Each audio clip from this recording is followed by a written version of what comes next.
कैसे पड़ रहे रोटियों को। पिंक सिटी, ये पिंक सिटी शुरू हो गई यहाँ से। राजा इसी में रहता था और इसमें सिर्फ वो तब आता था जब उसने रानी से मिलने जाना होता था। ये उसका रानी से मिलने के टाइम का रेजिडेंस था, यहाँ पे भोजन और कपड़े। दोस्तों स्वागत है आपका एक और नई जर्नी, एक और नई सुबह और एक और नए शहर से, जो है अजमेर। मैं इस टाइम अजमेर में हूँ और ये जो मेरे सामने देख रहे हैं आप, ये अजमेर लेक, जिसको अन्ना सागर लेक भी बोला जाता है। ये वहाँ का नज़ारा है सुबह सुबह का। और ये देखिए अभी यहाँ पे पक्षी बैठे हुए बहुत सारे, डिफरेंट टाइप की बतखें है भाई ये। और ये देखिए बहुत शांति है और ये पूरा का पूरा इस तरीके का वो पेडेस्ट्रियन बना है। इसके सामने बहुत बड़ी लेक है भाई। अब वो देखिए कहाँ है शहर, इसके उस दूसरी तरफ वो देखिए अजमेर के बीचों बीच बहुत बड़ी लेक है। और ये बीच में कुछ टापू जैसा है जहाँ पे बोट पहुंची हुई है। शायद ये बोटिंग का स्टेशन टाइप होगा कुछ, लेकिन अल्टीमेट है भाई, मजेदार है। यहाँ पे ठंडी ठंडी अभी हवा चल रही है। हालांकि चंडीगढ़ शिमला में तो बहुत ठंडे बर्फ पड़ रही है वहाँ पे शिमला में, लेकिन यहाँ पे भी बहुत ही अच्छी ठंडी हवा चल रही है। टी शर्ट में उसको सोच सकते हैं आपके, उतनी ठंड नहीं है। और पीछे ट्रैफिक है भयंकर, बीच में मंदिर भी है यहाँ पे श्री नागेश्वर महादेव जी का। ये देखिए पिलीकैन बोलते हैं इसको। ये हमारी तरफ ही आ रही है इधर को भाई, मस्त है। सारी जा रही है दूर दूर तक, देखिए कितनी सारी है ये देखिए इनको खाना दिया तो ये आ रही है अब नजदीक। वो देखिए सारी की कुछ बतख भी बड़ी डिफरेंट तरह की बतखें, ये देखिए कुछ बहुत ही डिफरेंट बतखें है, मैंने तो ऐसी पहली बार देखी। ये देखिए नगर निगम अजमेर, जो भी घास होता है लेक में, गंदगी होती है, ये सब उसको साफ करती है।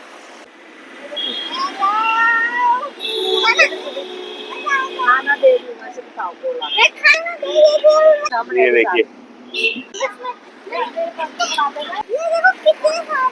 हाँ चलो यहाँ देते हैं, यहाँ थी मछलियाँ आगे। तो ये था दोस्तों अजमेर लेक, अन्ना सागर लेक का नज़ारा। अब यहाँ से हम निकलेंगे जयपुर की तरफ।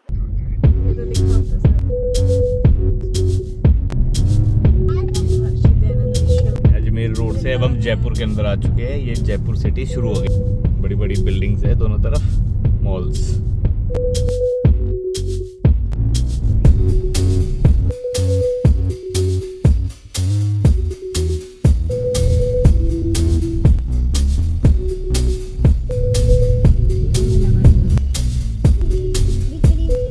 आगे जी हम जयपुर के मेन अंदर पिंक सिटी, ये पिंक सिटी शुरू हो गई यहाँ से। हाँ ये पिंक सिटी, यहाँ देखना एक जैसे 4 दीवारी के अंदर थी पिंक सिटी, ये पिंक सिटी शुरू हो गई। ये देखिए एक जैसे राजाओं के टाइम के बने हुए मकान है ये दोनों तरफ, और एक ही कलर के एक जैसे बोर्ड है इनमें। ये है एक्चुअल पिंक सिटी जयपुर। पूरी की पूरी सिटी 4 दीवारी के अंदर है। जैसे दरवाजे से एंटर किया उस तरीके के चारों तरफ को दरवाजे है, वहीं से एंटर होके ये सिटी आती है। ये देखिए राजाओं के टाइम की दुकानें है, ये सारी उसी टाइम की बनी हुई है सेम। सारे के सारे बोर्ड्स शुद्ध हिंदी में है। देखिए कोई इंग्लिश में पिंक सिटी के अंदर बोर्ड नहीं मिलेगा आपको भाई। ट्रैफिक पिंक सिटी में भयंकर होता है क्योंकि ओल्ड जयपुर है ये आ गया चौक, यहाँ पे जो चौक हो सकते थे उस टाइम की। ये देखिए सब दुकानों पे नंबर लगाए 82, 83 नाम के साथ साथ। ये देखिए हवा महल कितना सुंदर है। ये देखिए ये मीटिंग हॉल था उस टाइम का, राजा महाराजों के टाइम का। सवाई मानसिंह टाउन हॉल है इसका नाम दिया हुआ। ये कितना सुंदर है। वो देखिए शिमला होटल। ये हम बाहर हो रहे हैं अब पिंक सिटी से।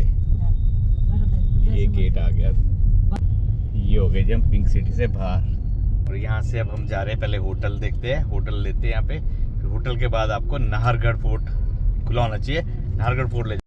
ये आ गया जी आमेर फोर्ट और उसकी बाउंड्री यहाँ से शुरू होती है, देखिए नीचे यहाँ से बाउंड्री शुरू हो जाती है इसकी और ये पूरा ऊपर तक चला गया। ये बहुत बड़ा फोर्ट है, ये देखिए ऊपर तक इसकी यहाँ तक पूरी बाउंड्री ये आमेर फोर्ट की है।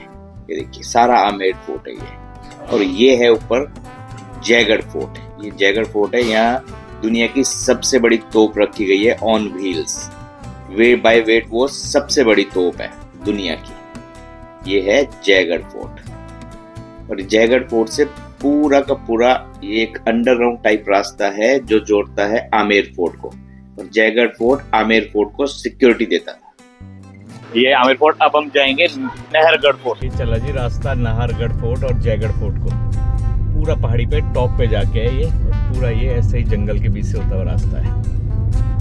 ये देखिए जयगढ़ फोर्ट और हम निकलेंगे यहाँ से आगे नाहरगढ़ फोर्ट के लिए। ये देखिए बिल्कुल पहाड़ी के टॉप पे आके अब हम डाउन जा रहे हैं नाहरगढ़ फोर्ट के लिए। साहब नाहरगढ़ की पार्किंग बहुत ही डेंजरस है, इतनी गाड़ियाँ लग रही, देखिए इतने गड्ढों में से होके जाना पड़ रहा है। देखिए भाई भयंकर रश है नाहरगढ़ फोर्ट पे भी। ये देखिए काफ़ी टूरिस्ट आया हुआ है। ये फोर्ट की बाउंड्री 100 रुपये टिकट है पर पर्सन नाहरगढ़ फोर्ट का। ये आगे जी अंदर, हम नाहरगढ़ फोर्ट के अंदर आ गए। ये देखिए नाहरगढ़ फोर्ट 1734 में बनाया था।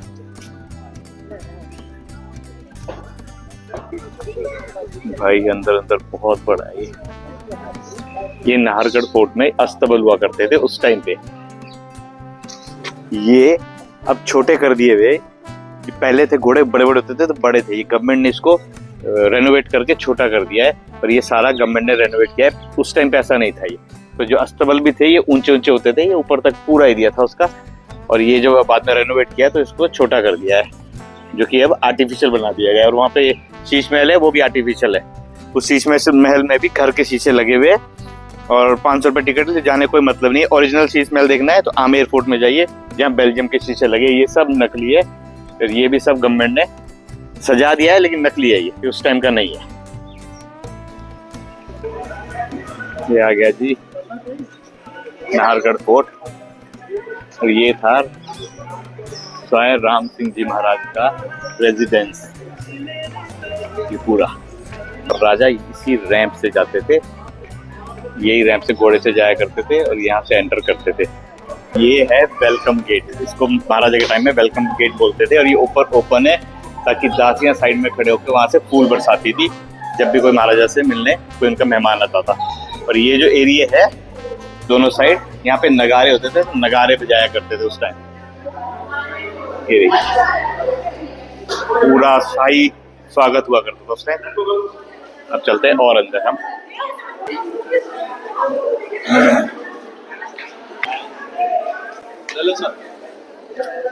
ये जो आप गेट देख रहे हैं इसमें, ये गेट ऐसे ऐसे करके इसमें 6 गेट नीचे बने हुए और 3 यहाँ सामने वाले में फ्रंट में।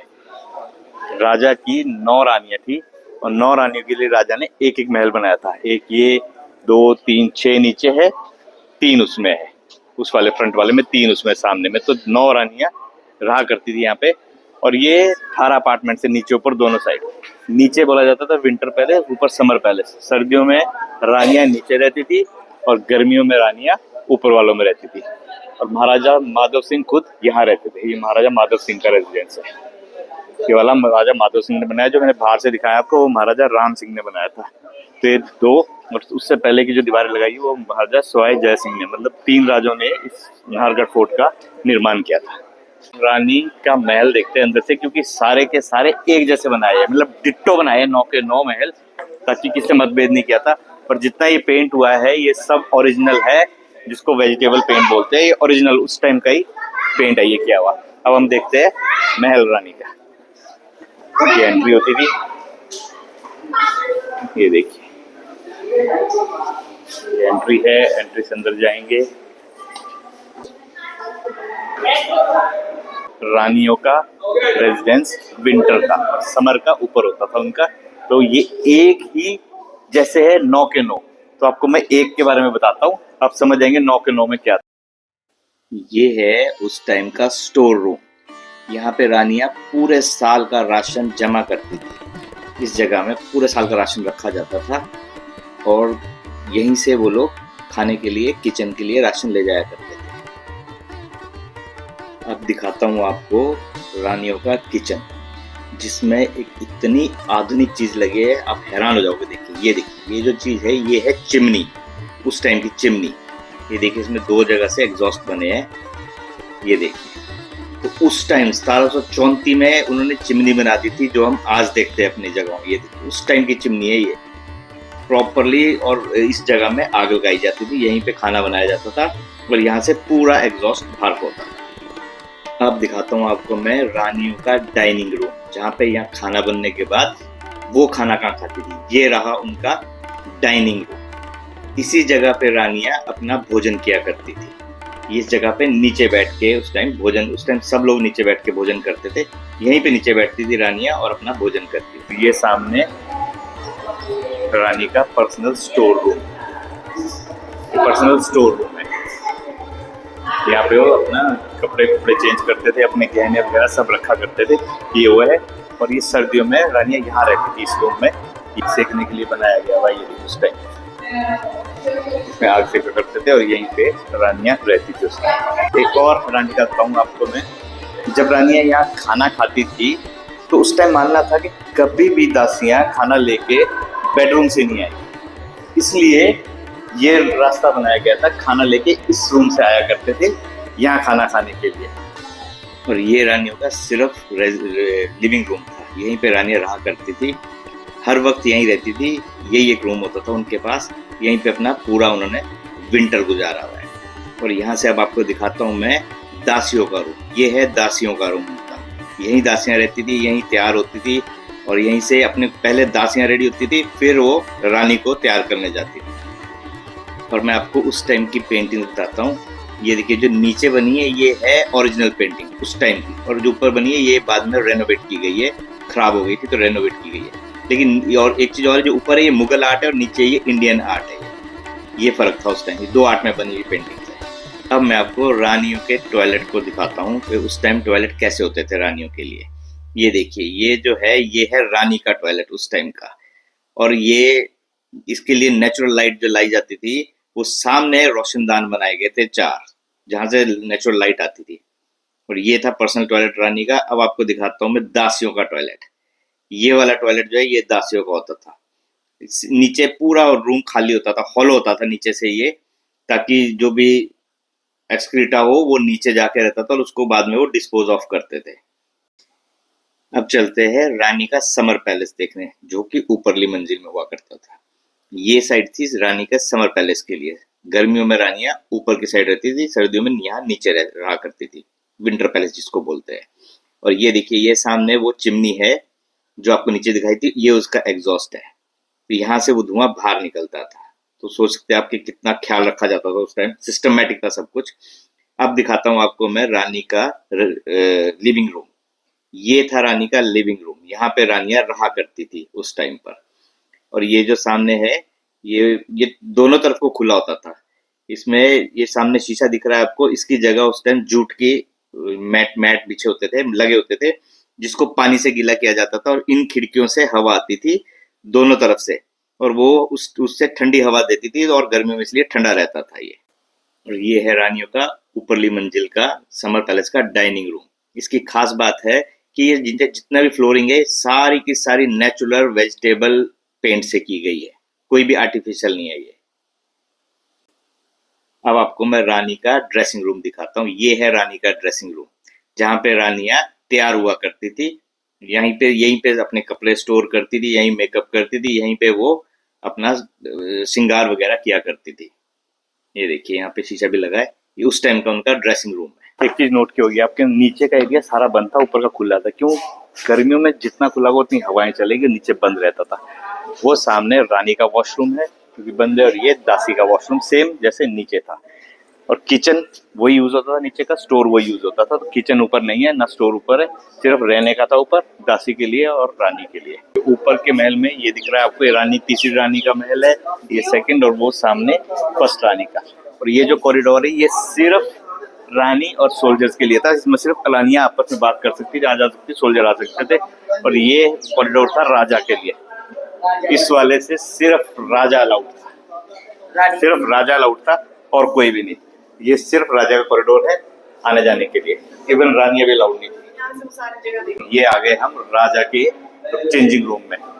राजा यहीं पे चेंजिंग वगैरह करते थे। जैसे मैंने बताया आपको, रैंप से वो राजा आता था अपने महल में, यहाँ से दिख रहा होगा शायद, वो देखिए वो रैंप है, वो राजा का महल है, राजा वहां रहता था, उस रैंप से जाता था और इधर को इस डोर से एंट्री होती थी राजा की। तो इस डोर से राजा एंटर करता था और एंटर करके यहाँ चेंजिंग वगैरह करता था, खाना वगैरह भोजन वगैरह करता था। और यहाँ से एक रास्ता ये है रानी के पास जाने के लिए और दूसरा रास्ता ये है। तो रानियां आपस में 9 के 9 कनेक्ट थी आपस में। राजा किस रानी का जाता था किसी को पता नहीं होता था, ये सिर्फ राजा का कॉरिडोर था दोनों तरफ, तो किसी को पता नहीं होता था राजा कहाँ जा रहा है, किस रानी के पास जा रहा है। इस तरीके से ये बनाया गया था। ऊपर चलते देखिए कितना पतला रास्ता होता था ताकि एक एक करके सैनिक घुस सके और इकट्ठे कोई अटैक नहीं कर सकता। ये रास्ते इतने टाइट बनाए गए थे, बिल्कुल बिल्कुल एक आदमी ही निकल सकता है, देखिए कोई जगह नहीं है। और ये रानियों के महल, समर पैलेस एंड नीचे विंटर पैलेस। ये आ गए जी हम टॉप पे। ये देखिए ये राजा का महल, राजा उस गेट से एंटर करता था और यहाँ से इस वाले को रानियों के कमरों को आता था।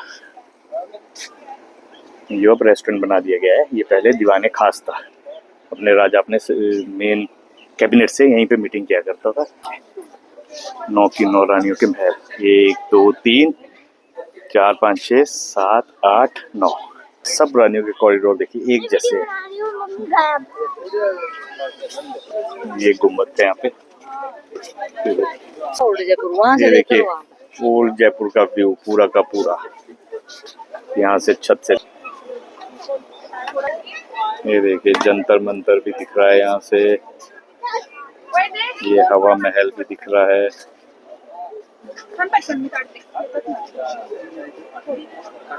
पूरा जयपुर का व्यू, पूरी आर्मी यहाँ से पूरे जयपुर पे नजर रख सकती थी सिक्योरिटी रीजन से। और ये ढांक है नीचे को, तो यहाँ से देखिए कोई नहीं चढ़ सकता, पूरा ढांक है। और ये जयपुर ओल्ड जयपुर, ये देखिए कोने से कहाँ से दिख रहा है, बहुत दूर से पूरी नजर रख सकते थे जयपुर पे। ये देखिए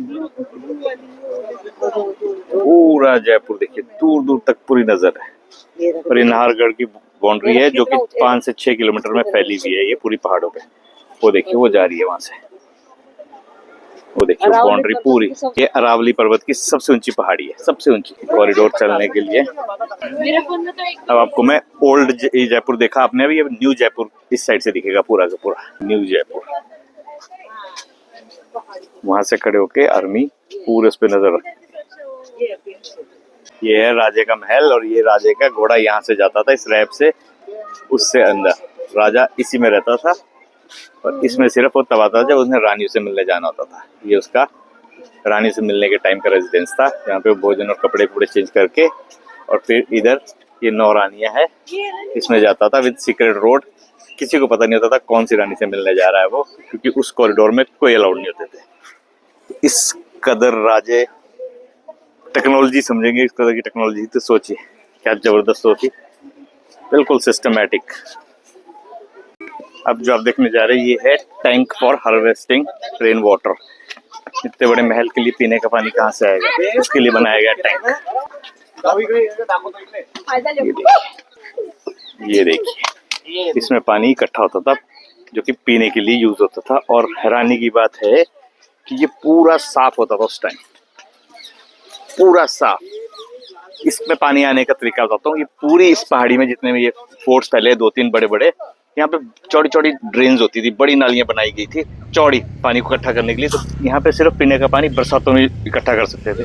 तो बारिशों में वहां से चौड़ी जगह में पानी इकट्ठा होके आगे को आता था। आगे फिर नालियां थोड़ी टाइट होने लगी, और टाइट और टाइट। पर यहाँ आते आते नालियां बिल्कुल पतली रहती थी, तो पानी फुल स्पीड में बारिश का पानी इकट्ठे होके यहाँ आता था। आने का तरीका नालियां ऐसे ऐसे करके बनाई गई थी, ऐसे ऐसे। इसका मतलब है पानी पहले नीचे जाएगा फिर ऊपर चढ़ेगा, तो जो उसमें डर्ट, मिट्टी, गंदगी जो भी होगी वो जो ऊपर पानी चढ़ेगा वहीं रह जाएगी, और पानी ऊपर चढ़ के फिर और साफ नीचे गिरेगा, और थोड़ी बहुत जो आई होगी वो और जब ऊपर चढ़ेगा तो वो बिल्कुल साफ हो जाएगा। और यहाँ पहुंचते पहुंचते पानी बिल्कुल साफ हो जाता था, पीने लायक। तो ये पूरा का पूरा सिर्फ बरसातों में पानी इकट्ठा होता था, और इस महल को सप्लाई करने के लिए यहाँ से पानी सप्लाई होता था। और इसके अलावा आर्मी भी रहती थी, तो आर्मी पानी कहाँ पिएगी? आर्मी के लिए इससे 3 गुना टैंक वहां बनाया गया है, उसके बैक साइड में दिखाता हूँ आपको मैं, अगर दिखता है, इससे 3 गुना बनाया गया है। तो देखिए राजाओं के टाइम में क्या सिस्टम था, पूरा इतना बड़ा पानी खुद के राजमहल के लिए, रानियों के लिए, और जो उनके दासियां वगैरह थे उनके लिए, और दूसरा टैंक पूरा का पूरा बड़ा आर्मी के लिए।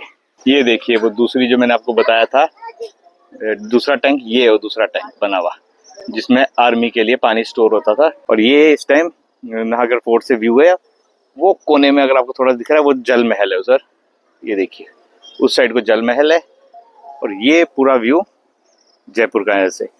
और ये जो आप देख रहे हैं बीच में, ये तालगढ़ है राजाओं का वाटर स्पोर्ट्स टाइप एक्टिविटीज के लिए जो बोलते हैं, ये वहाँ पे वो वाटर स्पोर्ट्स एक्टिविटीज करते थे। तो दोस्तों ये था आज का सफर मेरा अजमेर से लेके जयपुर तक, और जयपुर में आपको नाहरगढ़ फोर्ट दिखाया, जो कि अल्टीमेट राजाओं की दूरदर्शिता दिखाता है कि किस लेवल तक सोचते थे यार।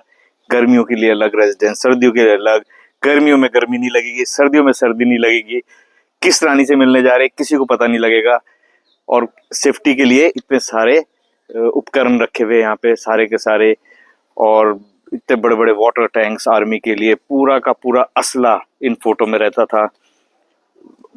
आमेर फोर्ट को सिक्योरिटी देने के लिए अलग फोर्ट, जयपुर को सिक्योरिटी देने के लिए अलग फोर्ट। भाई मान गए उस टाइम के राजाओं को, अल्टीमेट। इसी के साथ आज का ब्लॉग मैं यहीं खत्म करता हूँ, कल की जर्नी फर्दर बताता हूँ। कल की जर्नी रहने वाली है जयपुर से जीरकपुर वापस बैक टू पवेलियन। तो देखता हूँ उसमें मैं बनाता हूँ कि नहीं बनाता हूँ वीडियो। आज का जर्नी यहीं खत्म, हो सकता है सीरीज भी यहीं खत्म आज की। फिर मिलते हैं आपसे अगले ब्लॉग में, अगली सीरीज में।